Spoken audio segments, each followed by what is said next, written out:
Reston, Virginia at Sprint's Executive Briefing Center with Matt Newton from Columbia Capital. And Matt, I've known about Columbia for a number of years, but it might help our readers to understand a little bit the history of Columbia in the wireless sector, and then tell us a bit about yourself. Sure. I'm a partner with Columbia Capital, and I've been with the firm for the last 15 years. We manage several investment funds, focused mostly in the communications industry, totaling about $2.5 billion. In fact, we just closed our most recent Columbia 5 investment fund last month with gross proceeds of approximately $450 million. The firm's roots go back to the late 80s, mid to late 80s, when we were really one of the first institutional investors to begin broadly investing in mobile communications, which consisted at the time of core investments in cellular licenses, the operators that were aggregating together using those licenses, some wireless technologies, any number of emerging skunkworks projects, which at the time, and the industry was different 20 years ago, were compelling. We've leveraged those roots of the firm into a much larger institutional platform, and today have invested in more than 100 companies globally, broadly in communications, but also investments that are in information technology and media, and a number of ancillary businesses that we think leverage our core expertise in telecom, in particular wireless communications.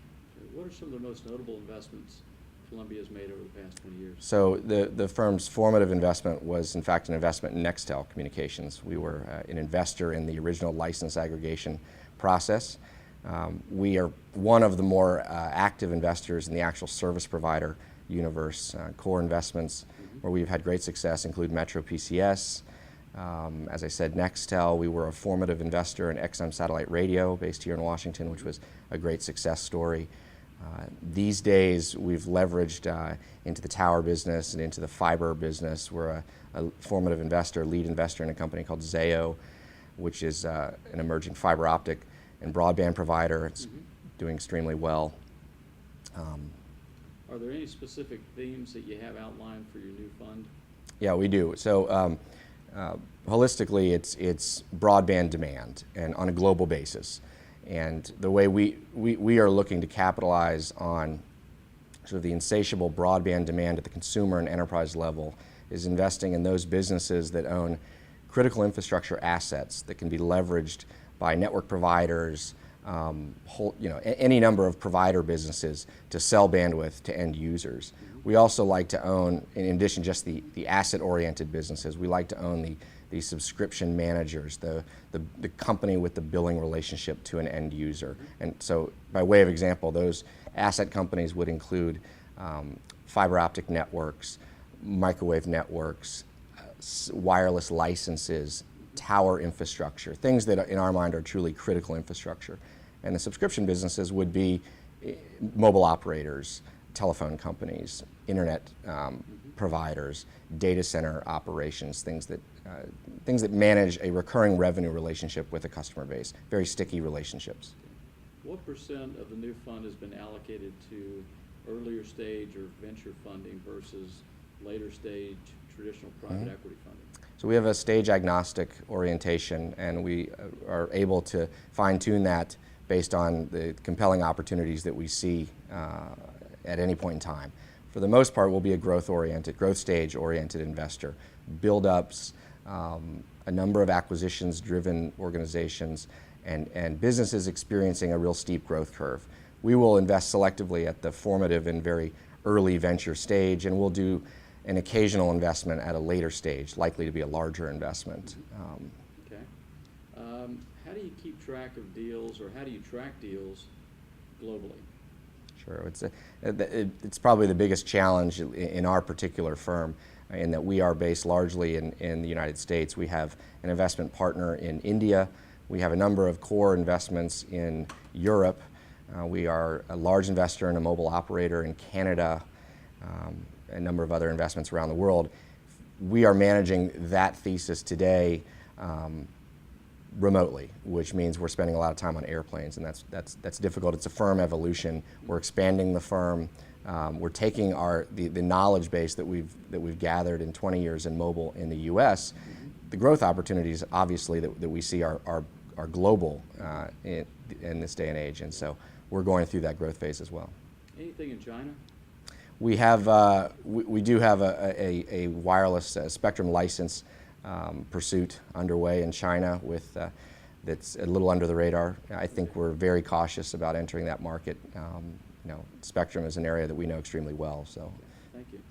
One of the investments you've made recently is a company called Extenet, which is a neutral host provider for distributed antenna systems, and they address the capacity and coverage issue that carriers are going to increasingly face with smartphones and the explosion of data traffic. Could you talk to us about the key drivers for that investment?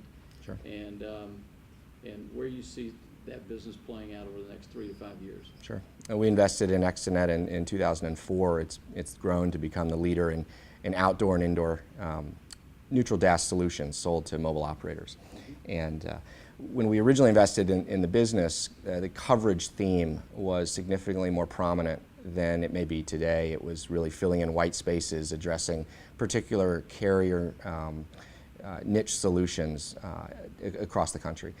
Today, where the real value for our investment has emerged is in capacity solutions, and this is the sort of core premise of Extenet, and really the value in DAS as we see it. It's leveraging fiber optic infrastructure on a distributed network basis to provide a capacity solution that carriers don't have an alternative means of delivery, that tower companies don't provide in their networks or otherwise.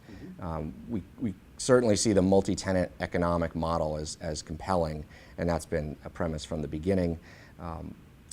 The in-building business has come along more recently as something that's emerged with real great opportunity. So when we put all this together, we looked at ways we could build a business that leveraged fiber and wireless infrastructure for carrier solutions. And what we found was the tower companies were largely overlooking the DAS opportunity. They had not invested sufficient capital. Mm-hmm. So we saw a real market opportunity, and Extenet's been great at exploiting it. Okay. So within the wireless tower sector, could you compare and contrast DAS to other investment themes that you might already be in or considering? Sure. And we have invested in a macro tower consolidation company that was quite successful and acquired by a public tower company. We've invested in a ground lease aggregation business and the millimeter wave and fiber backhaul businesses, a spectrum joint venture with a tower company, and DAS. And what we've found is the DAS business by far has more compelling growth opportunities at the moment than any of those other businesses. They're all great businesses. The tower business has been a great area of us for investment, a very high batting average of success and great venture returns. The DAS industry, as best we can tell in North America, is growing north of 100% annually per year at the moment, and it has for the last few years, and we see that continuing for the future. So in our minds, it is the best way to be investing in the tower industry growth potential in the U.S. So help me understand how you size the market opportunity for DAS, indoor and outdoor. And then are we in the first inning or are we in the ninth inning in terms of the growth opportunity? And that's more art than science. A top-down approach has been easier to bite off on than bottom-up data. There just isn't a lot of it that's relevant, or directly relevant in the DAS business. So in looking at a top-down approach, we're making large assumptions about a percentage of market opportunity. We know what the tower opportunity is. We know what the carrier search ring needs are on a year-to-year basis. We know what that growth looks like. We know what the white space opportunity looks like. And we're overlaying assumptions as to what percentage of new build-out and enhanced build-out opportunities might be most relevant to DAS. And that's been backed up and supported by our market penetration to date. Mm-hmm. In terms of bottom-up data, it's much more difficult to go to the carrier universe and get them to tell you exactly how many DAS antennas and DAS nodes they're going to be deploying in the next year. They really don't know. They're looking for the vendors themselves to come and help them with that answer. Are you getting a sense today from commercial multi-tenant owners or multifamily owners about how acute the capacity and coverage issues are within these multi-tenant structures? And do you see that as a demand driver versus the carriers themselves? It's an enormous demand driver, and it's entirely driven by data. data overlay, over-the-top strategies, Yeah. service providers wanting to get into the data delivery business, and consumers wanting to avoid using the plug in the wall. And for voice, my practical experience is the in-building need is less compelling. Probably something that an operator will be willing to invest in, but there isn't a ton of growth there for existing operators. And their coverage networks in urban and dense suburban areas are quite good. For data, it's a completely different opportunity, and we see enormous growth. It's probably been the biggest reason real estate owners are looking at DAS for in-building solutions by far. Is that data opportunity. And they're looking, of course, for an economic proposition that works for them, whereas before they have zero. So, Okay.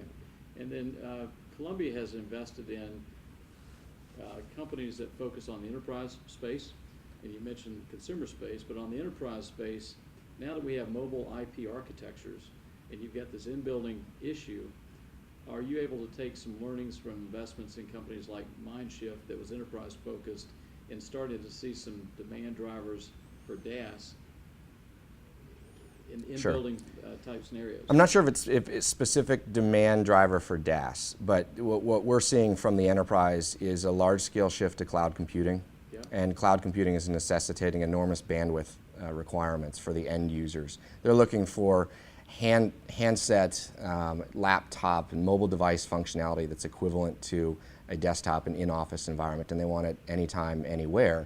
And the wireless networks today are not architected that way.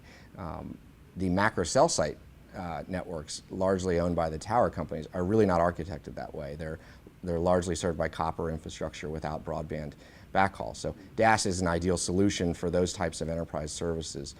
I don't mean to say that cloud computing is necessarily specific to a it's not generating specific DAS demand to my knowledge, but it's part of the food chain of the vendor relationships. Well, Matt, we appreciate you coming out today. It's nice seeing you again. Great. Do you have any other thoughts or comments you want to share about DAS or Columbia Capital? I really don't. I appreciate the time. Thanks very much. Appreciate it.